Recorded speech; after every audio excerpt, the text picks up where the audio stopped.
and don't pay for a damn mixtape. Go out there and get it. Keep busting people's you know what's and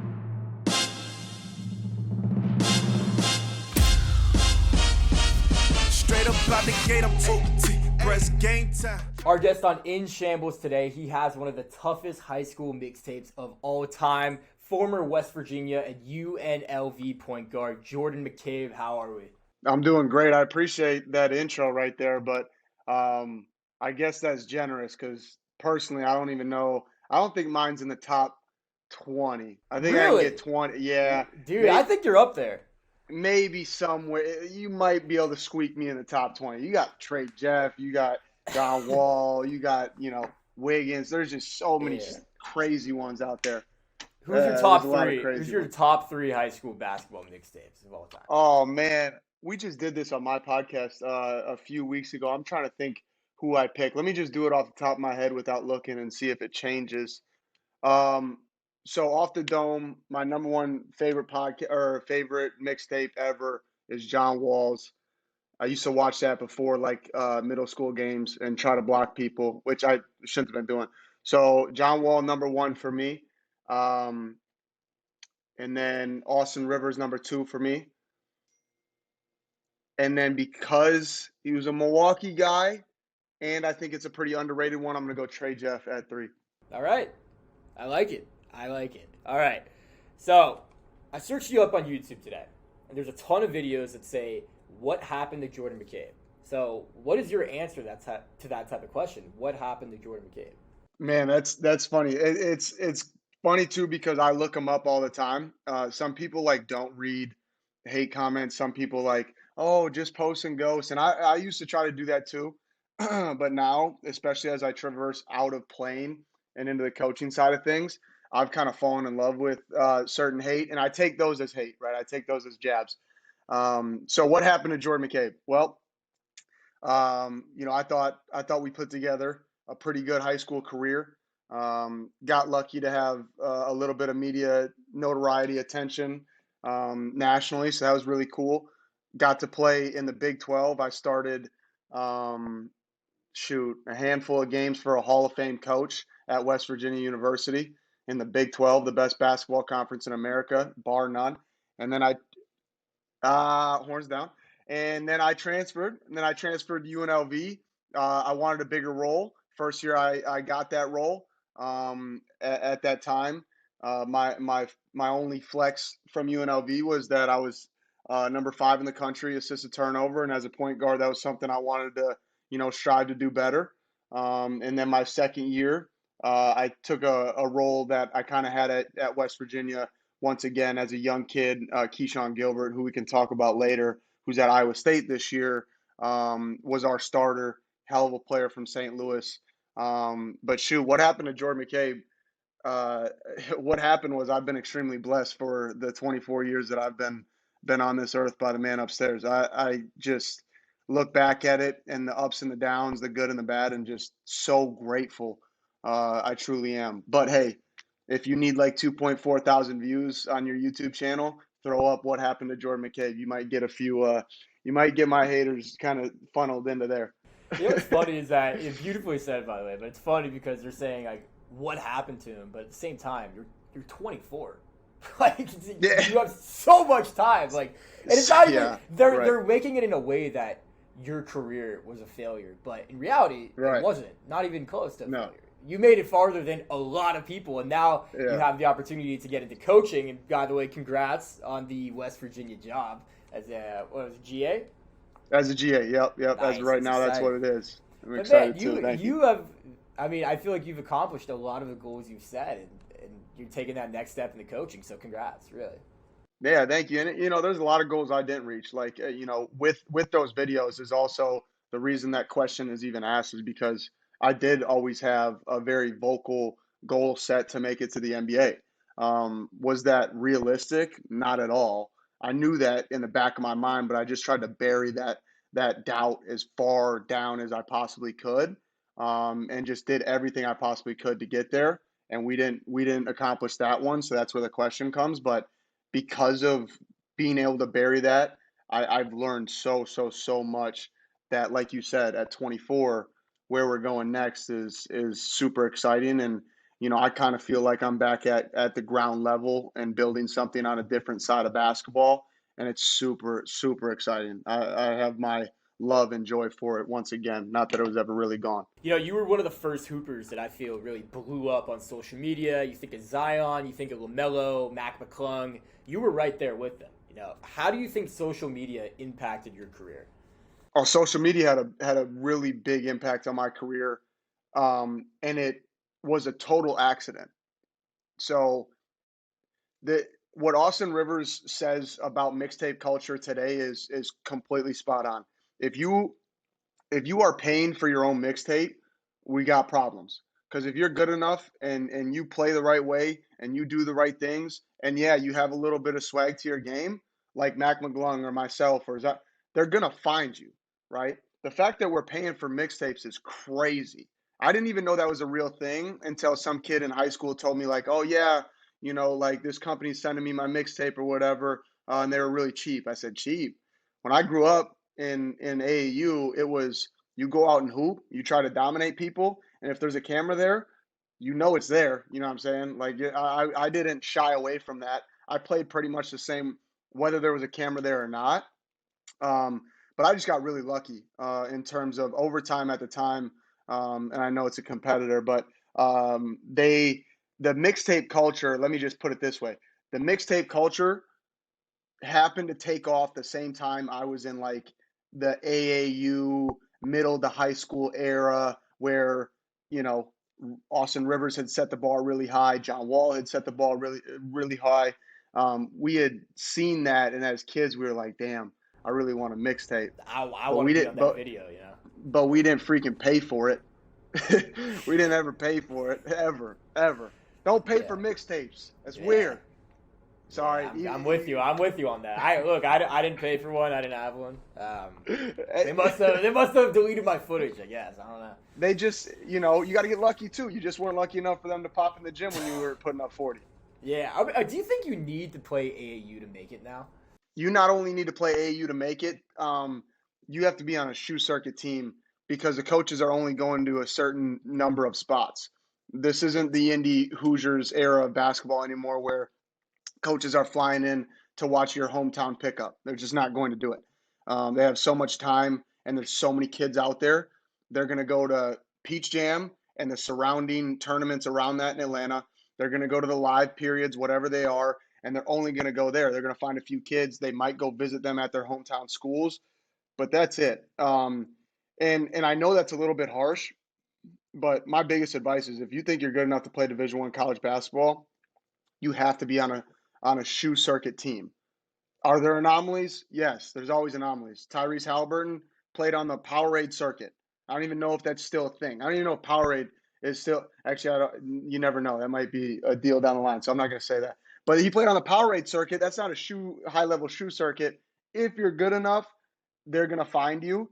But there is a chance that you fall through the cracks. I've seen hundreds of kids who are good enough to play at the Division I level fall through the cracks because they're not on a shoe circuit affiliated AAU team. That's interesting you say that. You had a lot of eyes on you in high school, especially with all the social media attention. Did people treat you differently because they knew you had all this attention on social media?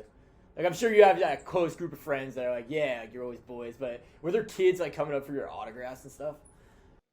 Yeah, a little bit. It wasn't anything Justin Bieber level, but it was, you know, um, it's pretty cool, man. I do feel really blessed because I do still to this day, if I'm in an airport, I'll see a kid recognize me and they're always really cool. Or even now as I get older, it's peers, it's guys and, sometimes girls even who are my age and hoopers. And they're like, hey, I grew up watching your mixtapes and this and that. And everybody's pretty much really cool about it. So yeah, that happened a little bit. That's awesome. So another kid who has all the eyes in the world. You think about Bronny James. How do you think he's handled all this pressure, especially with social media and the fact that he's LeBron James' kid? I think Bronny's done a great job, and I think USC is a perfect fit for Bronny James. Here's a tough stat for me to throw out that I just figured out because I'm in the Big 12. The Big 12 is the best basketball conference in America, right? So I would tell Bronny that. I would tell anybody that. However, from an NBA standpoint, I think now the Pac-12 has more teams, so don't leave this out of context. Pac-12 has more teams, but they've also, I think, put out the most amount of draft picks in a certain time frame here. And Bronny going to Ohio State, Big Ten is just not conducive for one and dones. If Tyler Hero goes to Wisconsin, and I love Wisconsin, I love what Coach Gar is doing, right? There's a pretty good chance he doesn't go one and done, and he's not, doing what he's doing right now. It's just a fact. So and going to Ohio State, Bron's from Akron, it was a smart move to stay in a large market, not a college town. I mean, SC might be, but it's not technically like a college town like that. Um, Bronny made the perfect decision, and I really think it's going to propel him into an earlier professional career than if he would have went elsewhere. I thought he was going to Oregon just because of the Nike connects. I don't know, still Pac-12, but I do like the USC connection close to home. I'm excited. I do think he's going to be a one and done. I think he's going to prove himself. But it's interesting what you said about the Big Ten and not really producing like one and dones, because I really never thought about it. But you have guys like Luka Garza, like Iowa, great, but they end up staying a long time. Yeah, the Big Ten's so grounded, pound, and tough. What you do get is Draymond Green. Like you get winners. It's not a knock on the Big Ten that they don't produce a ton of one and dones. They still have their fair share. But what they do is they produce long-term, durable winners. And Draymond's a perfect example of that. What state do you think has the best hoopers? Yeah. Wisconsin. Do you think Wisconsin gets overlooked? You think it gets overlooked? Wisconsin, yes. Well, I mean, Tyler Hero and Tyrese Halliburton, Yeah, you got them. definitely carrying the state right now. But there's a lot of guys. Sam Hauser's on the Celtics. Joey Hauser's coming up too. I'm forgetting guys, but there's so many really good players from Wisconsin. Sam Decker in and out of the league, and hopefully back in here soon. There's so much talent. I'm halfway joking that we have the best. I think we get overlooked. But yeah, I'm gonna stick with Wisconsin. Who do you think's next? Next closest state. All right, next closest, and probably. I like the Wisconsin. I like the Wisconsin take though. I do like it. Hey man, loyalty's hard to come by these days. You have to be loyal. It's my state for sure. Truthfully, unbiased opinion, best hoopers in my opinion. I really don't know. Is it Florida or Texas? I don't know. I truly don't know. So yeah, I'm gonna go Texas. Go Texas. There's so many guards that come out of that Dallas Fort Worth area, the Houston area. Just so many pockets in there, and it's not fair really because they're a gigantic state. Huge, yeah. But I mean Maxey. If you need an example, Tyrese Maxey is an absolute savage dog. So I think Texas has the best hoopers. I like that. I like the Wisconsin take, but I'm from Texas. I might have to go Texas here. I think Wisconsin's just to piss a few people off, so somebody will get riled up. So I listened to one of your podcasts, and you said that you planned on being a one and done going into college. What made you realize that you wanted to or needed to stay? My stats after my first year didn't allow me to leave. But a funny story, yes, I did. I thought, and I went in with the mindset of trying to be a one and done. I'm watching Trae Young and thinking, you don't have to be this 6'8", 6'9" freak athlete to be one and done at Kentucky. Trae's proven you can do it from the Big 12, from Oklahoma, and as an undersized guard. Now, Trae, we talked about anomalies earlier. He's a freaking anomaly of a point guard. So he warped all of our minds. I blame Trae Young for that mentality. It's his fault for me thinking. He's what happened to Jordan McCabe. He's what happened. Yes. Yeah. There's the answer to that stupid question. So no, but anyways, I had that mentality, and I played Jawan Staten one-on-one the first week I was in Morgantown. And for those of you that don't know who Jawan Staten is, I believe he was an All-American at West Virginia. He was just a dog, super fast. I believe he's from Ohio. But he had been out of college for a few years, and he was playing overseas. And I was like, I'll play him. I think he busted my ass like 11-0 or something. And I couldn't keep him in front to save my life. And I'm like, I can't guard. I'm not even gonna be. I said one and done. I'm just trying to play at this point now. That was like week one. I was just trying to get on the floor because you don't play for hugs if you can't guard. How do you think NIL changed the college recruiting landscape? Because it wasn't around when you first came to college. So NIL changed the college recruiting landscape in a way where um, it becomes a majority of players' number one priority. Unfortunately, I say this unfortunately. It makes me kind of sad. I hope there's some sort of regulation to it, which is crazy because people associate social media and NIL with my persona and things, and I do like I've engaged in it a lot in the last 2 years, and I just did it privately, away from the team, away from any kind of team funds or collectives and all this stuff. So it's changed dramatically because it's become such a priority for recruits, and they all have a number. Every recruit has a number, and I hope that goes away in a sense, and coaches can go back to just selling you on the fact that we have the best culture and we're going to put you in a position to be a professional basketball player, because I think that's what people love the most about college athletics. And if you can do that and still be in a Coca-Cola commercial or something like that, that's cool. Go make your 300,000 there. I just don't think it should. You know, I don't want to go too far down the rabbit hole because it's a dicey subject. I do agree. There's got to be some type of regulation. What that looks like, no idea. No idea. Um, what's it like to be in the transfer portal? So you transferred from West Virginia to UNLV. We hear the term transfer portal. Like, what's the process look like? You click a button with your compliance office that says you want to go in this portal, and then your name hits a big, big, long list that's like ever growing as the days go by, and you have a short amount of time to make a really big decision. Transfer portal, I think, is again like NIL, something that probably needs revised, which is fine. I mean, the NCAA is trying to do what they can to make it the best environment for athletes, but where it's at right now is not the best. You transferring 4 or 5 times. It's getting a little bit out of hand. So, but yeah, I jumped in the portal and I got lucky. I landed at UNLV with Coach Kruger and his staff there, and had a great experience. But not everybody does. So it's difficult because you go in this list and you got to make a decision quick. Do the schools reach out to you? Do you reach out to them? Like the coaches reach Yeah, out they to you? they reach out to you. It's similar to the first process, except instead of happening over 3 years, it happens within 3 weeks. Wow, wow. Yeah, it's quick. So yeah, you gotta make a good decision in a quick amount of time. I Hmm. like that.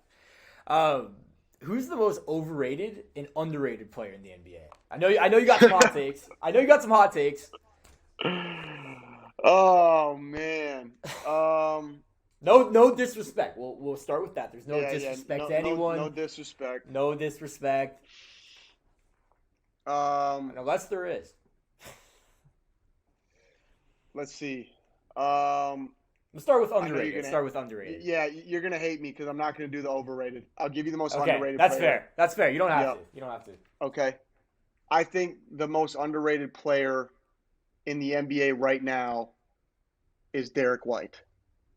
I'm taking That Derek game White winner he all had, day. man, that was wild. He is Dude, underrated. He is underrated. he's super underrated. And my other one, let me see. Who's my other most underrated player? I Derek want to White's a keep good it. one, man. That's a I good want one. to keep it with the recency too, though. Um, Jamal Murray's probably the most underrated player. He's getting attention now that they're in the finals, but what he did in the bubble till now, Yeah. he might truthfully be the most underrated. He's so good. And if he didn't get that injury, I think he'd be playing at this level for however many games he was out this entire time. Yes, And then at that yes, point, then he'd be rated properly. right. But I agree with I, you. I, I like what you're saying though. I think he's finally like getting that level of respect, especially in the finals. Um, so backtracking a little bit to the high schoolers, there's a ton of high schoolers who want to make it to the next level. They don't really know how. They're paying for mixtapes. I mean, what's your message to these kids that like don't really know how to do it? My message to every kid out there that wants to play at the next level or wants to accomplish things beyond what the majority do, whether that's in basketball or life. My number one piece of advice is it's not complicated. It truthfully comes down to whether or not you're willing and disciplined enough to say no to what everybody else is doing on a day-to-day basis and do things consistently for long periods of time. Just like you said, I mean, at 24 right now, we're just getting started. But I did just get started. I was thinking that when I was like 12, and it was an every single day thing. There was very, very limited slip ups. I just knew that if I kept the pace and the consistency from 12 years old to 42, that's exponential growth. That's momentum that you don't see right away. And we live in a society, in a world where everybody wants to see instant gratification. And I truthfully believe that the successful people in our world are those that can stomach delayed gratification. Can you stomach that? Can you stomach the weight? Can you stomach the consistent every single day the pounding? Can you do that? That's it. There's no secret drill. There's no right trainer. There's no wrong trainer, right? As long as you're not doing anything ridiculous, not getting hurt in your sessions. There's really I don't like that either because now I'm trying to get into player development and there's a culture of like I know right and you don't, or that drill's dumb and my drills aren't. Like that's just not how it works. It comes down to so much more of a mental aspect in the like I said, the discipline and the consistency. That's it. Wow. Well said. So you started when you were 12. You realize that? Yeah, I threw that number out there. Shoot, I've been dribbling, in my basement since I was 5, with the help of my pops, just on, unfinished basement floor. So yeah, it's been some years. So what's next for Jordan McCabe? Hey, that's what should be That's the the damn question. title. That's the question. That's the Yeah, title. yeah. But see, that doesn't get any views. What's next? What's next for Jordan McCabe is my end goal in coaching is to be a head coach at the Division 1 level and be a good one at that. So whatever route that the Lord has for me in that way is the route that I'm going to take. And once again, that's kind of like thinking about the instant gratification. And the way I look at it is I want the delayed. I want the everyday grind of as a GA, in an unpaid position for Coach Huggins, who's a Hall of Famer. What can I do to bring value to our program? It's probably not the X's and O's and the strategy guy right now. It's learning the ropes and the operations of a good, Division 1 organization, so that when I do get that opportunity, I can learn from what Hugs is doing here at West Virginia and apply that down the road. But ultimately, what's next is wherever I need to go to be a head coach at some point. I don't know if that's 5 years. I don't know if that's 15. I don't know if that ever happens. Truthfully, that's the scariest part, but that's okay. You know. I worked for a football team in Texas for maybe 9 months in recruiting, and something that I learned and taken away from working in sports is that you are never gonna get instant gratification, ever. Never. You have to be there all day for a lot of years, and eventually it's gonna pay off. But like you said, unpaid positions, it's part of it. You're gonna be working more Part of hours than what's on your job description, but Yeah. if you stick with it, you are Yeah. gonna get there. And that I look personally, I didn't stick with it because I didn't feel like it was for me, and I feel like I've learned that over time. But Yeah. there will never be instant gratification in sports. Never. Never. But that's what's the beauty of it. That's what's the beauty of playing in sports, working in sports, is that you have to work for it. You have to. Best part. One of my last questions here. So you're posting, training videos and some breakdowns now. I know you got the job at West Virginia. What is your goal for this next generation of Hoopers? What do you want to see? I'd like them. I'd like to see this next generation bring back the creativity of the game of basketball, because there's so much beauty in the creativity of basketball. When you think of certain guys that came, before my generation, and now because of social media, all kids do is do drills. And if all you do is do drills, you are not going to be able to hoop at a high level and execute in a game at full speed. It's just not going to work. You need to have times in your workouts. I want to see the shift from rigid workouts to like an 80-20. 80% rigid, do this, 20%, hey, this is the drill, get freaky with it. You know what I'm saying? Do your own thing. Like find your own like find your own flow and feng shui in the game of basketball. Because like you watch Kyrie, there's no drills you can do that are going to get you to be Kyrie. However, he does do drills, I'm sure, and he did do drills coming up, but he put his own spin on it. He put his own touch, and you can't be afraid to break out of that comfort zone of the drill, because that's what we've created in social media. In the social media era is what we've created is the comfort zone within a basketball drill. Stop doing only drills. Don't pay for a mixtape. And don't pay for a damn mixtape. Go out there and get it. Keep busting people's earn your mixtape. Somebody, yes, earn that. Earn it. Earn your that mixtape. And stop no more business model. I don't know if you guys got this business model over there. No more business models of let's get kids, let's make some money on kids paying for mixtape. Forget that. Let's cut this out. Austin Rivers said it right. Stop paying for mixtapes. And stop asking what happened to Jordan McCabe. Yeah, stop damn it. I'm working. Stop asking. That's what happened. I'm working. I'm working over here. God, I love it. Jordan, man, that was awesome. Thank you so much for coming on In Shambles today. You got anything to plug? Nah, man. My socials are Jordan McCabe 5. If you find me, you find me. If you don't, you don't. But no, man. Just anybody listening, especially young kids, make sure you're grounded in faith, whatever it may be. I'm not here to get too into that, but everybody's got to have something that they're grounded in. And like I said earlier, it just comes down to discipline and consistency. It's super simple. It seems stupid, but it gets hard day after day after day. Just stick with it. And now everyone knows what happened to Jordan. That's right. Get it. All right. Thanks for watching In Shambles. We'll see you guys next time. Y'all look nervous, breathing all happy. Look, we gon' keep it going till it's raining confetti. I'm in the camera smiling, cheese, don't it look like some confetti? I got it. We ready.